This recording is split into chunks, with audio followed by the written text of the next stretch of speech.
Police कब्जारे 5 लुटेरा।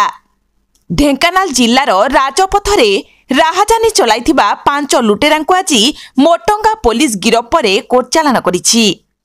अभियुक्त माने हेले मोटंगा थाना मसाणिया गाँवर सौमित्री नायक, युवराज नायक, सुमित नायक, पप्पू नायक और बालिमी थाना नुआ ग्रामर श्रीतम नायक बयस 20।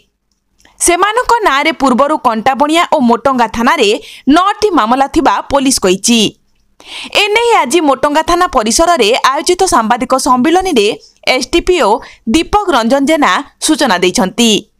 मारणास्त्र देखाई राजपथ यात्री और रास्ता पार्श्व रे गाड़ी ठिया करितबा चालकंकठू टंका मोबाइल लूट करी छु हो जाउथले। एहाको ने बारंबार मोटंगा थाना रे अभियोग हेउथला। लुटेरा गैंग को धरिबा पई एसपी निर्देश देबा परे एसडीपीओ श्री जेनांक तत्वावधान रे एक टीम गठित होइथिला। मोटंगा थानाधिकारी सह बछा बछा अधिकारी एई टीम रे रहिथिले।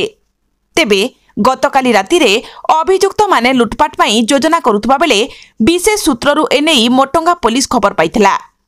परे स्वतंत्र टीम एमानक उपरे झांप मारिथिला। अभियुक्त मानक निकटरू 2टी बाइक, 2टी कटुरी, गोटे लुहा रड, गोटे लुहा पाइप, टर्च, मद बोतल और लंका गुंड पैकेट, 20टी मोबाइल, गोटे बंधुक, 4000 नगद टंका जबत करिछि पुलिस। ए गैंग रे आहुरी अनेक संपृक्त थिबा पुलिस जानिबाकु पाइछि।